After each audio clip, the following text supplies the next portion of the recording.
இறைவன் மனிதனாகி மனிதன் இறைவனாகும் நிலையை அடைய வேண்டும் என்பதை உணர்த்துவதே திருவிளையாடல் புராணம்.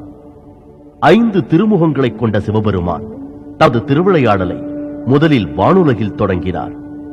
குருவை மதியாததால் தேவேந்திரனுக்கு இன்னல் பல ஏற்படுத்தி தமிழ்நாட்டில் உள்ள கடம்பவனத்தில் சிவலிங்கமாக தரிசனம் தந்து தேவேந்திரனின் பழியை நீக்கினார்.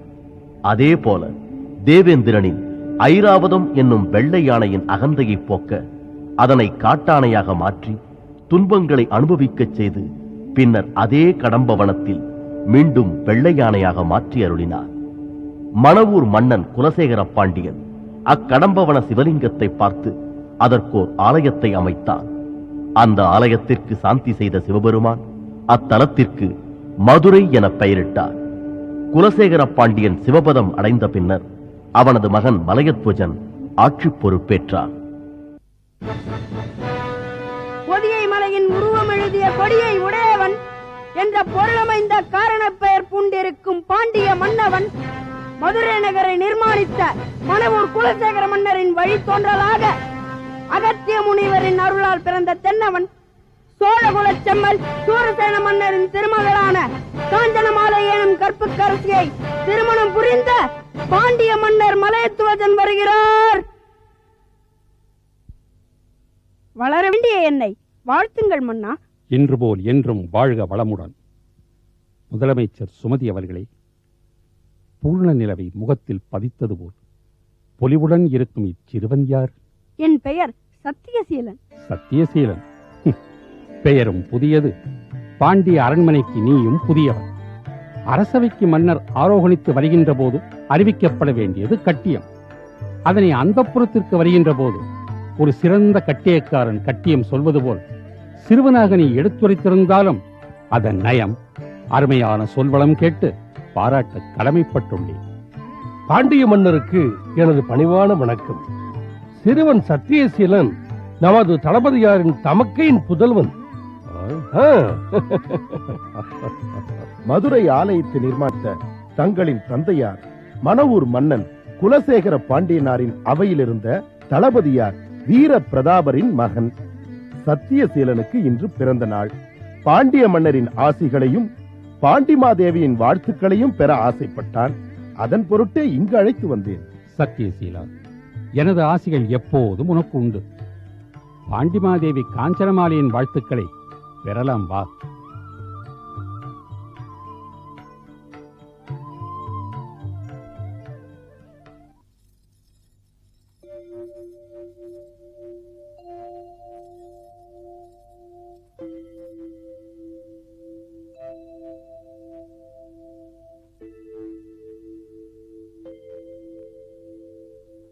காஞ்சனமாலை, அஸ்வமேத யாகத்திற்கு புறப்பட ஆயத்தமாகிவிட்டாயா?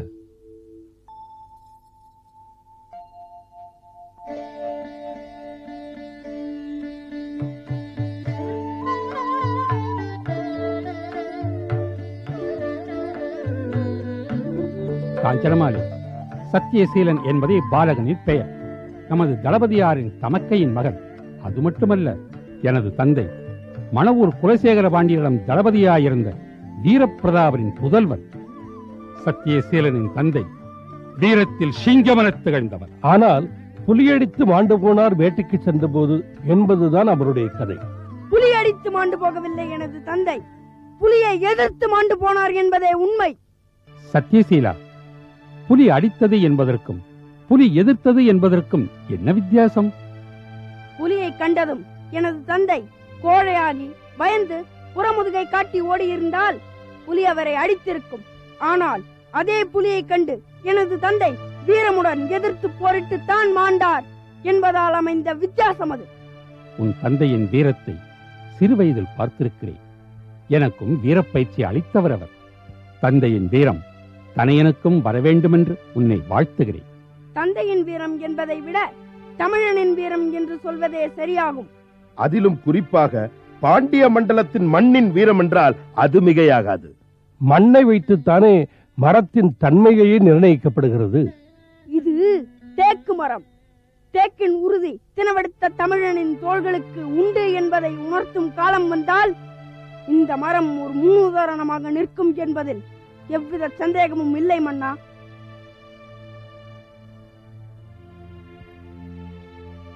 சத்தியசீலா, தமிழக மண்ணின் மணமும் அம்மண்ணின் குணமும் உன் பேச்சிலும் மூச்சிலும் இழைந்தோடுவதைக் காண இனிக்கிறது நெஞ்சம். எங்கோ இழுத்துச் செல்கிறது நினைவலைகள். இதே வயதில் நான் பேசிய பேச்சு என் வீர தீரத்தை உன் வடிவில் பார்க்கிறேன். அன்று என் தந்தை மணவூரை ஆண்ட குலசேகர பாண்டியன் என்னை மகனாகப் பெற்றதால் பேர்வல பெற்றார். மணவூரை ஆண்ட மன்னன் குலசேகர பாண்டியனின் மகன்தான் மலையத்வஜன் என்று போற்றும்படியான புகழையும் நான் பெற்றேன். ஆனால் எனக்கோ பிள்ளையில்லாத பெருங்குறை.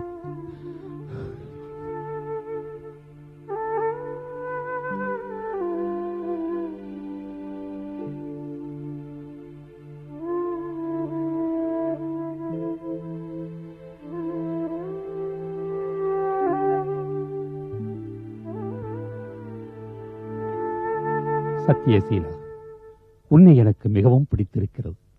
நீ விரும்பினால் இந்த அரண்மனையிலேயே தங்கலாம். விருந்தாளியாகவா? எங்களது பிள்ளையாகவே நாங்கள் உன்னை பார்த்துக் கொள்கிறோம்.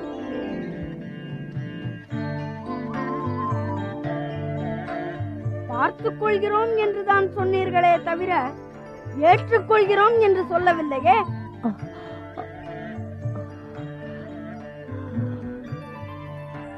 ஒருவேளை தாங்கள் என்னை தங்கள் பிள்ளையாகவும் ஏற்றுக்கொள்ளலாம்.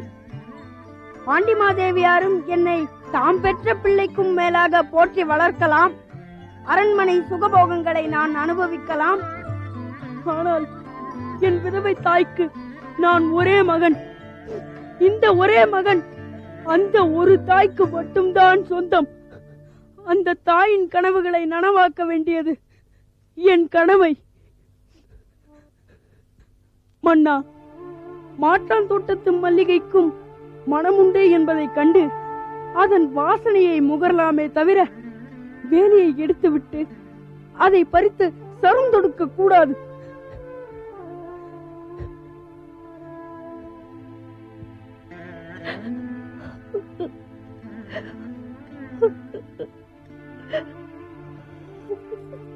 காஞ்சனமாலை, என்ன இது? ஏன் கண்ணீர்?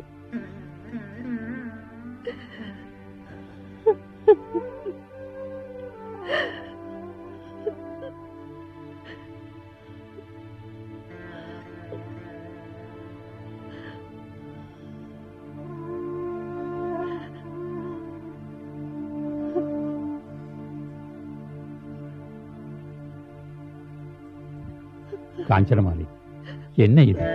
குழந்தை போல் அழுகிறாயே. குழந்தை இல்லையே என்றுதான் அழுதே. பாண்டிய மண்டலத்தின் பாண்டிமாதேவி என்ற பட்டத்தை விட திருமணமாகி பல காலமாகியும் குழந்தை பேற்றி பெறாத மலடி என்ற பட்டத்தை தாங்கி நிற்பவள் நான்.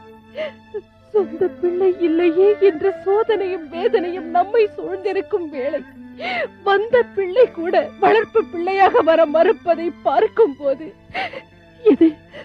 இது முற்பிறவியில் நான் செய்த பாபமா, இல்லை எவரிடமிருந்தாவது எனக்கு கிடைத்த சாபமா என்று எனக்கு புரியவில்லை. காஞ்சனமாலை, நம் கவலைக்கான மருந்துதான் நம்மால் நடத்தப்படும் அஸ்வமேத யாகம்.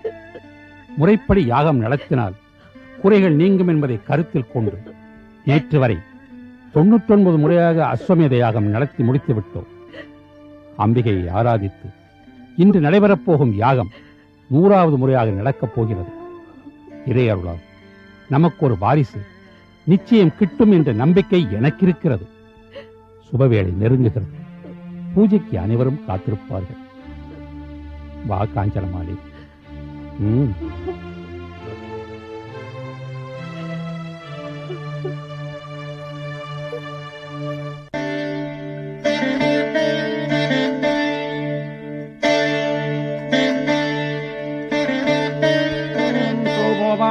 राज्यमादप्ते यो राजा सम्राज्यो वासो मे निगजते देवस्वामेतानि हवीगुंषि भवन्ति एतावं दोवे देवानागुं सभाः तदेवास्मे सभान् प्रगच्छन्ति तदेनं पुनः सुवन्दे राज्याय देवसूराजा भवति धनं धान्यं वशुं वगुपुत्रलाभं सर्वसंवत्सरं दीर्घमायुः सर्वाभीष्टसिद्धिरस्तु।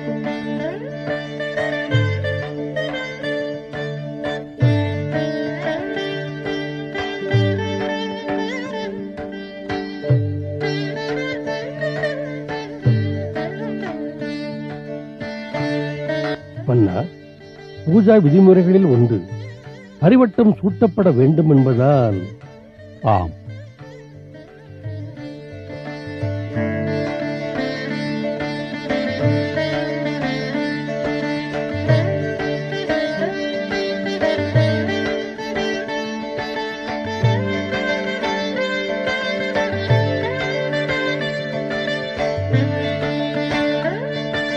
மன்னா, 100வது அஸ்வமேத யாகத்தை பூர்த்தி செய்திட பாண்டிய மண்டலத்தின் கோட்டையில் அமைக்கப்பட்டிருக்கும் யாகசாலையில் சதானந்த முனிவரும் மற்ற முனிவர்களும் காத்திருக்கிறார்கள்.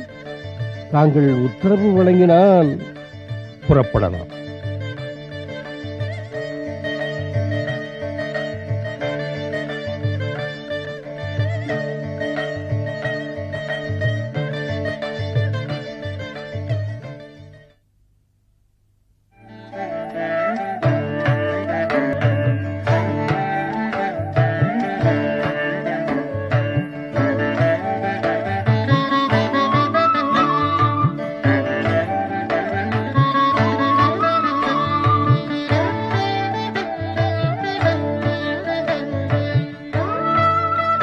முனிவர் திலகமான சதானந்த முனிவரே, மணமாகி பல ஆண்டுகளாகியும் மக்கட்பேரில்லாத எங்களுக்காக நடத்தப்படும் இந்த அஸ்வமேத யாகத்தின் பலனாக அம்பிகையின் திருவருளால் எங்களுக்கு குழந்தை வேண்டி அருளாசி வழங்க பணிவோடு கேட்டுக்கொள்கிறேன். முனிவர் திலகமே, தங்களின் அருளாசியால் விரைவில் எங்களுக்கு ஒரு புத்திரன் தோன்றட்டும். ததாஸ்து.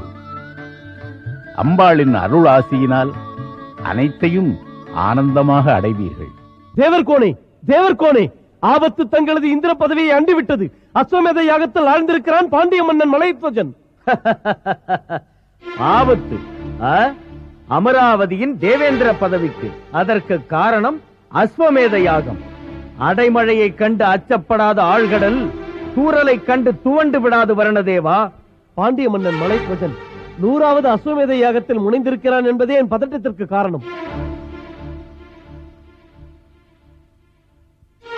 இருளை கிழித்து ஒளியை கொடுப்பது நெருப்பே எனினும் அதன் மீது நமது கவனம் சிதையாமல் இருக்க வேண்டும் என்பதை நான் அறிந்து கொண்டேன். நல்ல செயலுக்காகவே மலையத்வஜன் அஸ்வமேத யாகத்தை செய்தாலும் நாம் நமது நலனை பாதுகாத்துக் கொள்ள வேண்டும். ஆணையிடு வாயுதேவனுக்கு அகிலமே நடுங்கும்படி சூறாவளியை வீசச் செய்து அஸ்வமேத யாகத்தை அணைத்திடச் சொல். யாகம் நடப்பது பாண்டியன் கோட்டையிலே.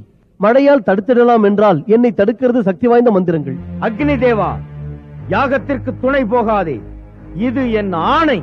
தங்களின் ஆணையை ஏற்பதில் சித்தப்படுகிறேன். அதே நேரம் வேதத்தின் சத்தியத்திற்கு கட்டுப்படுகிறேன். அப்படியானால்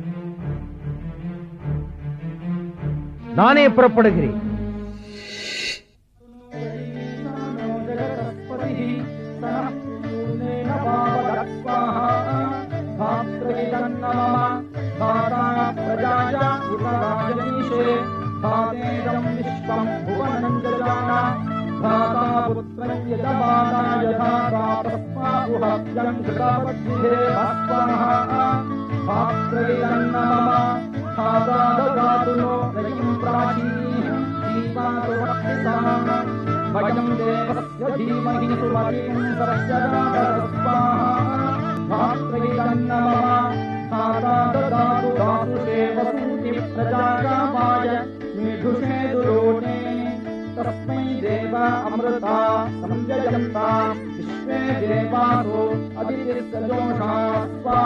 நிறுத்துங்கள் அஸ்வமேத யாகத்தை.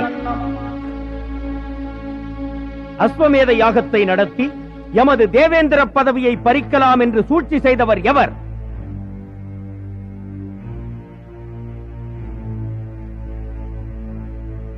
தேவராஜனின் வரவால் வளமும் நலமும் பெருக இந்த பாண்டிய நாடு. வருக, வந்து அமருக. அமர்வதற்காக வரவில்லை. இந்திரலோக சுகபோக பதவிக்கான யாகத்தை நடத்துபவர்களை எச்சரிக்கவே வந்துள்ளேன். தேவேந்திர பிரபுவுக்கு பாண்டிய மன்னனின் பணிவான வணக்கங்கள். அஸ்வமேதம் நடத்தப்படுவது அருளுக்காக மட்டுமே, பொருளுக்காகவோ புதிய பதவிக்காகவோ அல்ல. பதவி, பலம், பொருள், பெருமை, செல்வம், சுகபோகம் இவை யாவுமே என்றுமே நிலைத்து நிற்பதில்லை எவரிடமும். அம்பாளின் அருட்கடாட்சம் மட்டும்தான் துணை போகும் என்ற நம்பிக்கையில்தான் நடத்தப்படுகிறது இந்த அஸ்வமேதையாகும். அஸ்வமேதம் என்பதே அமரேந்திர பதவிக்கான அஸ்திர பிரயோகம் என்பதை அகிலம் அறியும். தேவேந்திர பிரபு குறிப்பு காட்டினால் திருத்திக் கொள்கிறோம், தவறிருந்தால். சத்திரிய வம்சத்தில் பிறந்த ஓரிரு மன்னர்கள் மட்டுமே அஸ்வமேதம் செய்திருக்கின்றனர். ஒரு நாட்டின் மன்னனாக பட்டாபிஷேகம் செய்து கொண்ட பிறகு சதுரங்க சேனை பலத்துடன் வீர தீர பராக்கிரமங்களை பெற்ற மன்னன் தனது அஸ்வத்தை, அதாவது குதிரையை பல தேசங்களுக்கும் அனுப்பி அத்தேசங்களையெல்லாம் வெற்றி கொண்ட பின்னர் சக்கரவர்த்தி என்ற பட்டத்தை பெற்று அஸ்வமேதம் நடத்துவார். அடுத்த குறி தேவலோகம்தான். தேவேந்திர பிரபுவே, நாங்கள் குதிரை அனுப்பவில்லை, சகல தேசங்களை வெற்றி கொள்ளவும் இல்லை, சக்கரவர்த்தி என்ற பட்டத்தை பெறவும் இல்லை. இருப்பினும் நடக்கிறது அஸ்வமேதம். இதற்கான குறி இந்திரலோகம் அல்ல, குழந்தை யோகம். பிள்ளை பேறு இல்லையே என்று வருந்தினோம் பல காலம். அதன் பொருட்டு அம்பாளின் அருளை பெறுவதற்காக துவக்கினோம் இந்த யாகம். ஹயக்ரீவ பெருமாளால் உபதேசிக்கப்பட்ட திருசதியில் ஒரு நாமா உள்ளது. ஹயமேவ சமர்ச்சிதகா என்பதே அது. ஹயம் என்றால் அஸ்வம், அஸ்வம் என்பது குதிரை, சமர்ச்சிதகா என்றால் பூரணமாக ஆராதிக்கப்படுபவள் என்பதே ஆகும். ஹயமேதம் என்பதும் அஸ்வமேதம் என்பதும் ஒன்றே ஆகும். அஸ்வமேதத்தால் பரிபூர்ணமாக ஆராதிக்கப்படுபவள் அம்பிகை. ஆக அஸ்வமேதம் என்பது அம்பாளுக்கு செய்யும் சிறந்த ஆராதனை. அதனால் யாவரும் அஸ்வமேதம் செய்யலாம், அம்பாளுக்கு ஆராதனை செய்து அருள் பெற்று உய்யலாம். அதுவே இந்த அஸ்வமேதம். சதானந்த முனிவரே, சத்தியபூர்வமான ஆராதனையை கேட்டு உளம் மகிழ்ந்தேன். சகலலோக நாயகியான அம்பாளின் ஆராதனைக்குரியதாகவே அஸ்வமேத யாகம் நடத்தப்படுகிறது என்றாலும், குறிப்பாக பாண்டிய மன்னனின் உடனடி தேவை புத்திரபாக்கியம் மட்டுமே. அதற்காக நடத்தப்பட வேண்டியது புத்திர காமேஷ்டி யாகம். விரைவில் துவக்கி வேதனையை போக்குங்கள். விண்ணோரின் ஆசியால் மலையத்வஜன் வாழ்வில் பிறக்கட்டும் விடியல். மேன்மை பொருந்திய தேவர்கோனே, மேலோர் கீழோரை போற்றுவதில்லை. தங்களின் அருளுரையே எங்களுக்கு அறிவுரையாக அமையட்டும்.